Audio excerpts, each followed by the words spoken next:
이 사회 구조는 신분으로 이루어졌다고 해도 과언이 아닙니다. 무슨 말인가 하면 회사에는 평사원도 있고 계장도 과장도 있고 부장도 또 이사도 사장도 있습니다. 이것은 비록 회사뿐 아닙니다. 공무원도 그렇고 인간이 사는 사회에는 다 신분이 있기 마련입니다. 이 신분이라고 하는 것은 그의 실력을 의미하기도 해요. 왜 그런가 하면 높은 신분에 올라가려면 실력이 있어야 됩니다. 아무나 공무원 되는 게 아니라 공무원 되려고 하면 실력이 있어야 돼요. 시험 쳐서 합격해야 됩니다. 이렇게 이 신분이라고 하는 건 그 사람이 어떤 사람인가를 보여주기도 하는 것입니다. 뿐만 아니라 신분은 또 인정을 받게도 돼요. 많은 사람들이 그가 어떤 신분에 있는가를 보고 그를 인정하게도 되고 이해하게도 되는 것입니다. 또 그 신분에 따라서 그의 사역도 그의 일도 달라지는 거예요. 그 어떤 신분에서 어떤 일을 하느냐 하는 것은 매우 중요한 일이 아닐 수가 없습니다.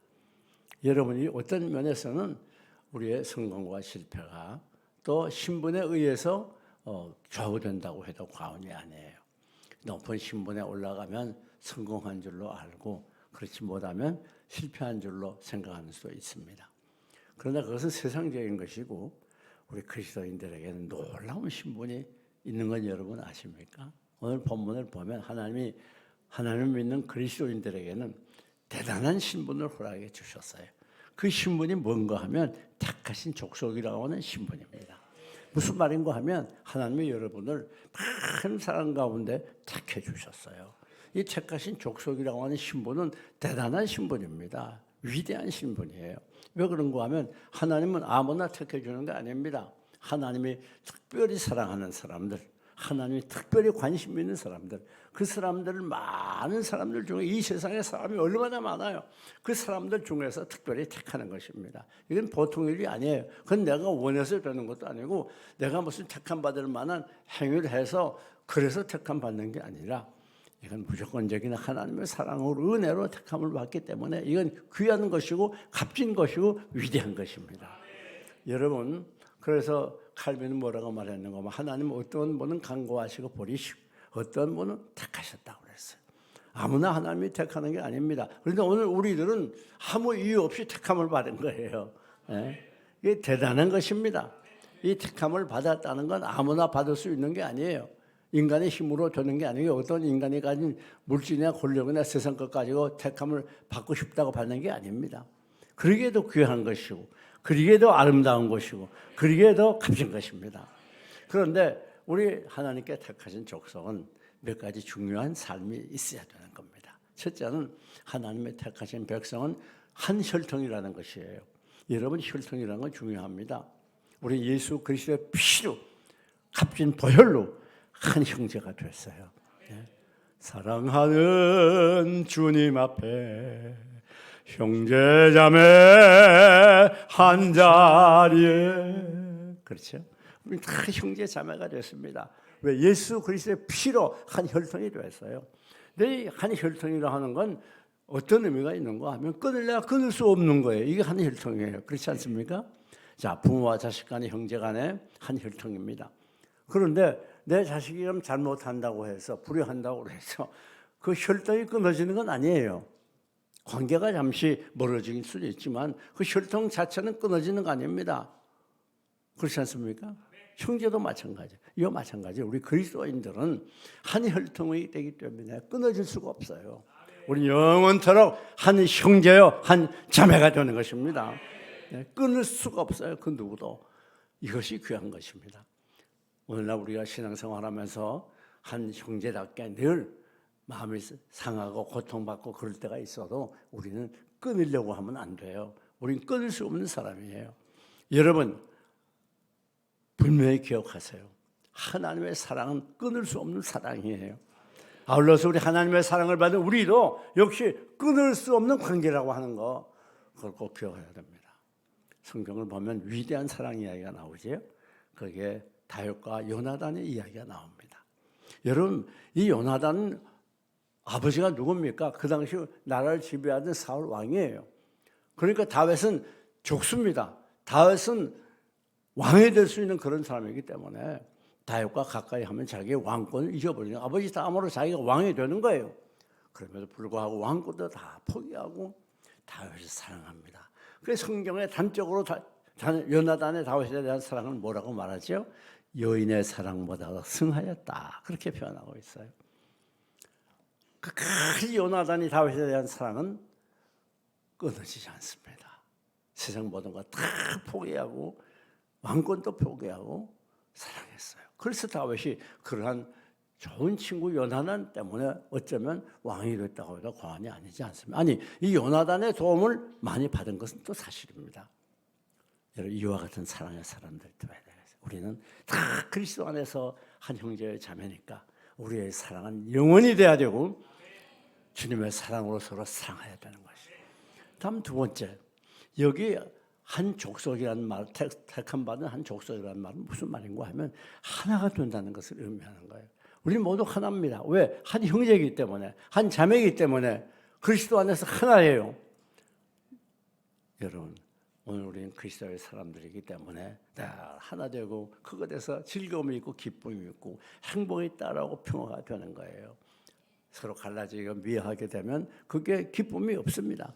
이 사탄은 오늘 교회를 분리하기 위해서 서로 미워하게 하고 싸우게 하고 갈라지게 하는 거예요. 이것은 전적인 사탄의 역사입니다. 하나님의 영은 하나 되게 하는 영이에요. 그래서 우리가 정말 하나님의 은혜로 충만하면 하나 될 수밖에 없어요. 그래서 사도 바울은 빌립보 교회에 보내는 편지에서 2장 4절에 뭐라고 말합니까? 하나님의 일을 하게 될 때, 성도의 교제하게 될 때 원리를 말했어요. 마음을 같이 하여 같은 뜻을 가지고 한 마음으로 서로 도우라고 그랬어요. 그러니까 우리는 하나가 되어야 되는 거예요. 하나 될 때 그것에 천국이 이루어집니다. 하나 될 때 하나님의 영이 충만합니다. 하나 될 때 역사가 일어납니다. 하나가 중요한 거예요. 하나가. 예. 우리가 잘 아는 이승만 대통령 뭐라고 그랬어요? 뭉치면 살고 해치면 죽는다고 그랬죠. 이렇게 위기의 때, 이렇게 사단이 강하게 역사해오고 온갖 사이와 이단이 횡행하는 때, 온갖 세상적인 죄악의 물결이 우리를 뒤덮으려고 하는 이때, 우리를 유혹하는 이때, 거기서 우리가 살아남고 더 은혜롭고 능력 있는 믿음의 사람이 되려면 하나가 되어야 됩니다. 하나가 되려면 어떻게 해야 됩니까? 하나 되려고 하면 나를 포기해야 돼요. 내 주장, 내 생각, 내 욕구, 이걸 다 포기하고 서로 위해주고 존경해주고 서로 도울 때 하나가 되는 거예요. 허물을 지적하면 하나가 될 수가 없습니다. 사랑은 허물을 가려운다고 그랬지 않았습니까? 우리가 허물을 덮어주고 오히려 허물 지적하는 것 대신에 그걸 칭찬해주고 인정해주고 존경해줄 때 하나가 될 수 있는 거예요.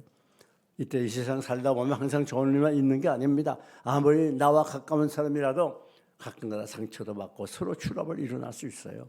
그러나 그때 우리가 예수 그리스도의 사랑으로 즉시 용서해 주는 용서의 사람들 될 때 하나가 될 수 있어요. 여러분 꼭 기억하시기를 바랍니다.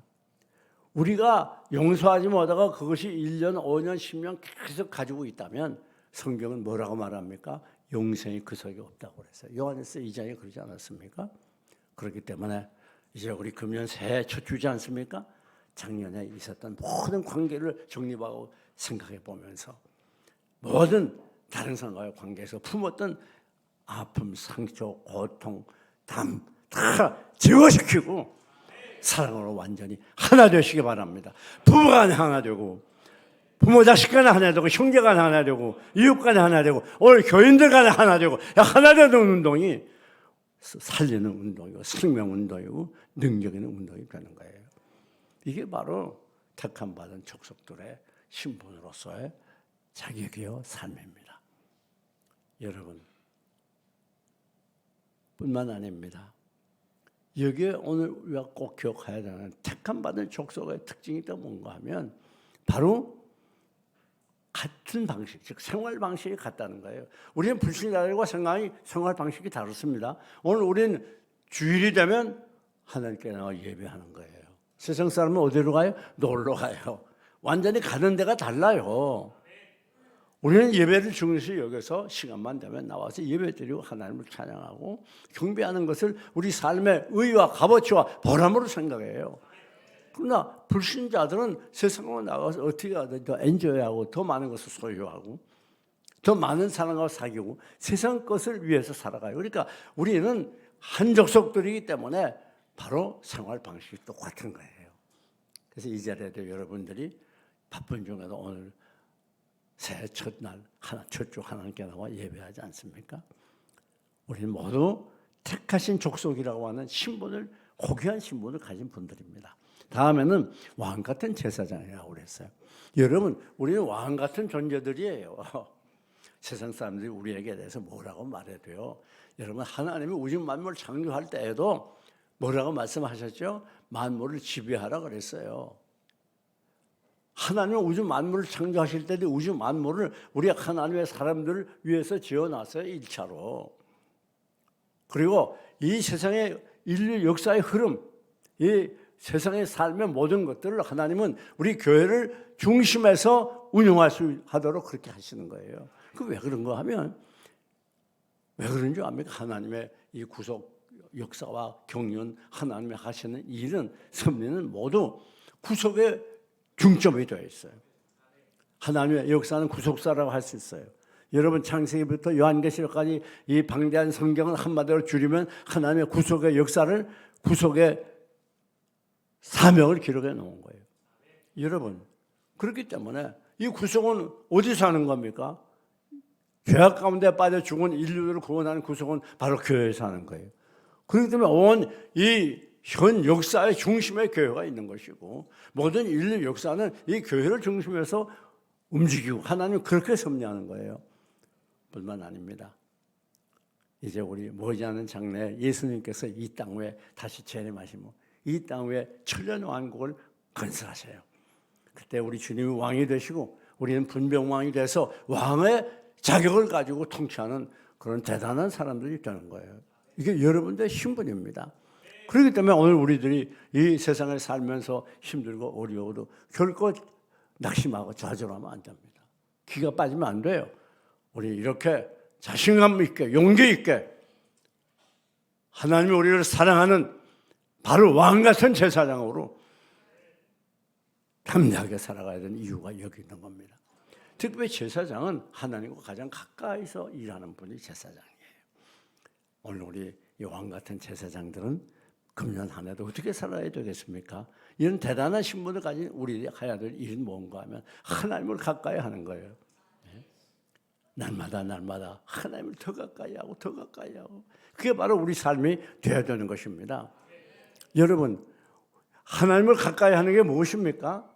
바로 예배를 가까이 하는 게 하나님 가까이 하는 거예요. 말씀을 가까이 하는 게 하나님을 가까이 하는 거예요. 기도를 가까이 하는 게 하나님을 가까이 하는 거예요. 전도를 가까이 하는 게 하나님을 가까이 하는 거예요. 시편 73편 뭐라고 말하죠? 하나님을 가까이 하면 내게 보이라. 우리가 가질 수 있는, 행할 수 있는 모든, 소유할 수 있는 복 중에서 가장 큰 복은 하나님을 가까이 하는 거예요. 왜? 하나님은 만복의 근원 되시기 때문에 하나님을 가까이 할수록 우리에게 더 큰 복이 임하게 되는 것이기 때문입니다. 참 놀라운 일이 아닐 수 없어요. 금년 안에 물질 가까이 하고 명예 가까이 하고 쾌락 가까이 하지 말고 우리 그리스도인은 이런 왕 같은 제사장이라고 놀라운 신분 가진 소유자답게 늘 하나님을 더 가까이 하시기를 축원합니다. 여러분, 대회만 참석하던 분들은 금년에는 주일 5회에도 참석하고 또 수요예배도 참석하고 금요 심야기도에도 참석하고 온갖 집회에 참석하고 하여튼 하나님을 가까이 하는 일에 최선을 다하는 복된 한 해가 될 때 놀라운 하나님의 은혜와 능력이 여러분을 강하게 사로잡을 것입니다. 여러분, 이 제사는 뭐 하는가 하면 봉사의 직이에요. 사람들이 죄를 범하고 왔을 때 사람들 대신 제사를 지내주는 역할을 하는 거예요. 사람들이 직접 하나님께 나갈 수 없어요. 제사장을 통해서 나가는 거예요. 봉사직입니다. 여러분, 우리 그리스도의 사람들, 왕 같은 제사장의 신분을 가진 그리스도의 사람들은 뭘 해야 됩니까? 하나님과 교회를 위해서 봉사하는 삶을 살아야 돼요. 여러분, 봉사가 얼마나 중요한지 몰라요. 어떻게 봉사하나? 너희는 청지기같이, 선한 청지기같이 봉사하라. 그랬죠, 베드로전서에. 여러분, 선한 청지기같이. 청지기가 뭡니까? 요즘 우리가 쉬운 말로 표현을 한다면 매니저입니다. 예를 들어서 어떤 호텔들에 매니저가 있어요. 또 호텔뿐 아닙니다. 백화점에도 다 매니저가 있어요. 그 매니저는 뭐죠? 그 호텔이 자기 것이 아니에요. 그 사장 대신에 그 호텔을 관리해 주는 역할을 하는 거예요. 그 호텔이 잘 운영되도록, 그 손님들이 편하게 유숙할 수 있도록, 그리고 많은 수입을 올리도록 그것을 위해서 일하는 겁니다. 백화점도 마찬가지예요. 매니저가 뭐 합니까? 그 백화점이 더 잘 되고 많은 수입을 올리고 많은 사람이 찾아오도록 하기 위해서 최선을 다하는, 그렇다고 해서 그 백화점이 자기가 아니에요. 그 호텔이 자기가 아닙니다. 주인의 것입니다. 그리고 자기를 위하는 게 아니라 주인을 위해서 일하는 거예요. 마찬가지로 오늘 우리가 선한 청지기라는 말은 무슨 말인가 하면, 오늘 우리는 가진 모든 것이 내 것이 아니라 그 말이에요. 백화점이 자기 것이 아니듯이 오늘 우리가 가진 모든 것은 다 하나님이 주신 것이고 하나님께 받은 것이고, 아울러서 하나님의 주인이고 하나님을 위하여 사용해야 되는 거예요. 우리가 가진 건강, 물질, 생명까지라도, 여러분, 내가 가진 것이 소유가 무엇이든지 그건 다 하나님께로부터 온 것이기 때문에 우리는 그것을 가지고 하나님을 위해서 살아야 되고 하나님을 위해서 봉사하고 헌신하고 받들어야 되는 겁니다. 그것이 바로 왕 같은 제사장들의 삶이 아니겠습니까? 여기 내 것이라고 착각하면 안 돼요. 우리의 물질도 우리의 건강도 생명도 다 하나님 것이에요. 뿐만 아닙니다. 우리는 거룩한 나라라 그랬어요. 세 번째, 거룩한 나라의 신분을 가지고 있습니다. 여러분, 이 거룩한 나라는 말은 무슨 말인가 하면, 우리는 다 나라라고 말해 한 국가예요. 그게 무슨 말이에요?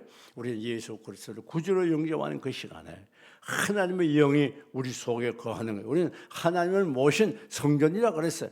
즉 나라예요. 나라. 놀라운지 알 수가 없습니다. 다시 말하면 하나님은 우리를 통치해요. 왕이에요. 하나님 왕이 돼서 우리 속에 오셔서 우리를 통치하는 거예요. 하나님의 나라의 신분을 가진 우리들은 어떻게 살아야 되겠습니까? 무엇보다도 깨끗하게 살아야 되고 거룩하게 살아야 돼요. 예, 거룩한 나라니까. 왜? 하나님의 영은 거룩한 영이에요. 하나님은 거룩하신 분이기 때문에 우리가 범죄하면 안 된다 그 말이에요. 이 거룩한 나라는 어떻게 살아야 거룩한 나라가 됩니까? 세상과 나와 분명한 경계선이 있어야 돼요. 우리 그리스도인들은 거룩한 나라가 되기 때문에 갈 데가 있고 안 갈 데가 있어요. 아무 데나 가면 안 되는 거예요. 그것이 가게 되면 죄를 범할 수 있을 가능성이 있고, 그거 가게 되면 하나님의 영광을 가리고 내 신앙 양심에 거리끼는 그런 데는 가면 안 되는 거예요. 그리스도인들은. 할 일이 있고 하지 않을 일이 있어요. 그리스도는 다 와야 돼요. 남에게 비난받는 일, 손가락이 당하는 일, 악한 일, 더러운 일 하면 안 되는 거예요. 언제 우리 그리스도인은 선한 일, 착한 일, 하나님께 영광 돌릴 많은 사람들이 박수 받고 인정해 줄 수 있는 그런 일을 해야 되는 거예요. 그리스도인은 먹고 마셔야 될 게 있고 끊어야 될 게 있는 거예요. 그리스도인이 아무거나 막 먹고 아무거나 마시면 안 된다 그 말이에요. 예. 그리스도인은 그리스도인 다 와야 돼요. 왜? 거룩한 나라라고 하는 신분을 가지고 있는 것입니다. 금년 하나 여러분들이 거룩한 나라로서 거룩하게 살도록, 깨끗하게 살도록, 세상과 타협하지 아니하고 여러분의 신분답게 살아가는 한 해가 되시기를 바랍니다. 거룩한 나라 하나님이 통치하게 돼요. 우리 마음 속에 하나님이 오셔요. 그러니까 우리는 그걸 마음 천국이라고 부르는 거예요. 하늘나라가 여러분 마음 속에 이루어지는 거예요. 예. 내 영혼이 은총이고 중한 죄진 받고 오니 슬픔 많은 이 세상도 천국으로 하도다. 자, 우리 마음이 뭐가 돼요? 천국이 되는 거예요. 왜? 하나님이 우리 속에 거하시고 우리를 다스려 주시고 통치해 주시니까.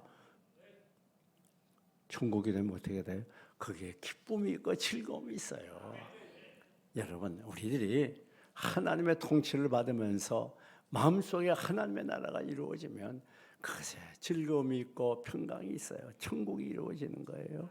이것이 바로 고귀한 신분을 가진 그리스도의 삶이에요. 오늘날 이 세상이 아무리 험하고 죄가 관영해도 살기 어렵고 해서 많은 사람들이 괴로워하는 현실 앞에도 우리는 그 세상의 고난을 뛰어넘어서 오히려 하나님의 천국을 이루고 기뻐하고 감사할 수 있어야 그게 바로 고귀한 신분을 가진 자의 삶인 거예요. 세상 사람들처럼 세상 것 때문에 낙심하고 좌절하고 절망하면 안 됩니다. 원망 불평하면 안 됩니다. 용기를 내야 됩니다. 힘을 내야 됩니다. 담대해야 됩니다. 왜? 하나님 여기 속에 거하시기 때문에. 놀라움이 아닐 수 없습니다. 여러분 뿐만 아니라 우리 그리스도의 신분은 어떤 신분인가? 그의 소유된 백성이니 참 놀라운 일입니다. 뭐예요? 그의 소유된 백성이라. 우리는 하나님의 백성이라 그 말이에요. 이제 하나님의 자녀가 됐습니다. 놀라운 일이죠. 이 특권 중에 특권이에요. 여러분 소유라는 게 뭐죠? 소유라는 건 소속을 의미하는 거예요. 그 소유되면 어떻게 해야 되죠? 책임을 지는. 예를 들어서 어느 회사에 소속됐어. 그럼 그 회사에서 그 사람의 생활을 책임지잖아요. 그렇죠? 그러니까 좀 더 좋은 대우를 받는 회사 들어가려고 얼마나 머리 싸매고 애를 씁니까? 그렇습니다. 우리는 하나님의 소유가 됐어요. 그러니까 우리는 완전히 하나님이 책임져 주시고 보호해 주시고 인도해 주시는 거예요. 우리 장래에 대해서는 염려할 필요가 없어요. 금년도에도 여러 가지 암담한 기운들이 맴돌지만 그러다 우리 걱정하지 않아요. 왜 그런가 하면 하나님이 우리를 소유 삼아서 인도해 주시고 책임져 주시기 때문에 이제 우리 인생은 내게 달린 게 아니에요. 하나님의 손에 있어요. 왜? 하나님의 소유가 됐기 때문에. 뿐만 아닙니다. 여기 소유된 백성이라는 말은 무슨 의미가 있는가 하면 하나님이 철저하게 돌봐주신다는 것을 가르쳐요. 하나님의 소유가 됐으면 완전히 돌봐주시지 않아요. 그렇죠? 아니 여러분이 가진 금, 보석이 있잖아요. 그럼 여러분들이 얼마나 잘 돌봅니까? 금고에 넣어놓고. 우리의 인생은 하나님의 손에 있습니다. 철저하게 돌봅니다. 우리 금년 안에 무슨 일 만났는지 어디로 가야 될지 알 수 없어요. 그러나 확실한 것은 하나님께서 여러분을 돌봐주신다는 거예요. 이사야 43장 1절 2절 놀라운 말씀이 기록되어 있죠. 두려워 말라. 내가 너를 구속하였고 내가 너를 지명하여 불렀나니 너는 내 것이라. 네가 물 가운데 행할 때 내가 함께할 것이라. 물이 너를 침몰치 못할 것이며 내가 불 가운데 행할 때 타지도 아니할 것이요 불꽃이 너를 사르지도 못하리라. 야, 놀라운 말씀 아닙니까? 금년 한 해 여러분이 불같은 환난 어떤 물 같은 시련이 다가와도 극한 고통 중에도 두려워하지 않습니다. 왜? 하나님이 함께 해주셔요. 두려워 말라. 왜 그렇게 해요? 하나님이 건져주셔요. 왜 그래요? 내가 너를 구속하였고 예수 그리스도의 피로 여러분을 영죽었던 자리에 구원의 생명을 주시고 하나님의 자녀로 삼아 주셨기 때문에 여러분을 반드시 환난 중에 돌본다는 거예요. 내가 너를 지명하여 불렀나니 많은 사람들 가운데 특별히 여러분을 사랑해서 무조건적으로 하나님의 극진한 사랑으로 불러주셨어요.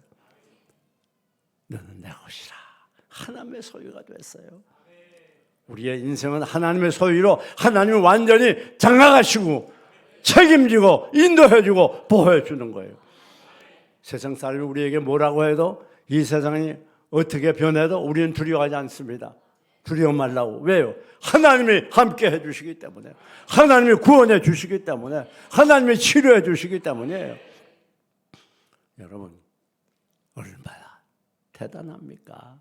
하나님의 은혜와 사랑이 얼마나 막중합니까?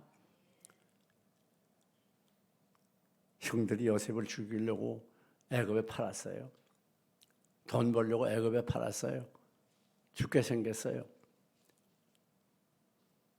그런데 놀라운 건 요셉이 팔려가지고 애굽으로 내려갈 때는 그 인생 끝난 것 같았지만 많은 사람 중에도 이 왕을 지키는 시대장, 아주 막강한 권력을 가지고 있는 시대장의 집에 하나님을 가게 만들었어요.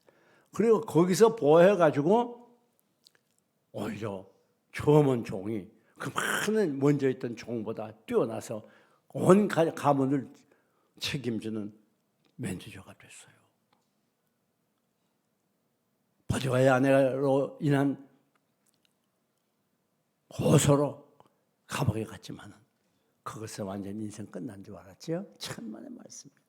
그것을 하나님은 그를 높여줘서 모든 죄수 중에 뛰어나게 하고 결국은 국무총리가 되지 않았어요. 참 이게 하나님의 사랑입니다. 여러분 야곱 보세요. 형과 아버지를 속이고 사기치고 도망갔지만은 이제는 인생 끝난 것 같고 앞날이 답답하고 막막했던 것 같았어도 베델 광야에 외로이 누워서 잠자고 걸리는 그때 하나님께서 나타나셔서 사닥다리를 거기에 세우시고 천사들이 오르락내리락하고 이 야곱에게 하나님이 오히려 복을 빌지 않습니까? 이것이 하나님의 사랑입니다. 이것이 하나님의 은혜입니다. 이것이 하나님의 도우심입니다. 그러면 하나님 여러분이 어디 가서 무슨 야단지 걱정하지 마세요. 반드시 하나님이 여러분과 함께 해주시고 여러분을 돌보시고 여러분을 보호하시고 인도해 주시는 것입니다. 여러분은 하나님의 소유된 백성입니다. 우리는 어떤 신분을 가지고 있습니까? 첫째는 택하신 족속입니다. 다음 두 번째는 왕같은 제사장입니다. 다음 세 번째는 거룩한 나라입니다. 다음 네 번째는 그의 소유된 백성입니다. 안심하십시오. 하나님이 여러분을 도우시고 그 안에 큰 은혜를 주실 것입니다. 이제 결론을 짓겠습니다. 오늘 본문에 이와 같이 위대한 네 가지 신분을 주신 이유가 기록되어 있어요. 그리스도의 덕을 만민에게 전하게 하려 합니다. 무슨 말인가 하면 이와 같이 고귀한 복을 주시고 하나님의 여러분의 인생길을 책임진 이유는 바로 복음을 증거하느라 그것이 하나님의 섭리요 하나님의 목적입니다. 그러면 하나도 여러분들이 전도 목표를 다 세웠습니다. 그 전도해야 돼. 죽은 영혼 구하는 일에 최선을 다해서 열심으로 복음을 전해서 이 한 해 동안 고귀한 신분의 소유자가 온 아름답고 복된 삶을 누리시기를 주님의 이름으로 축원합니다.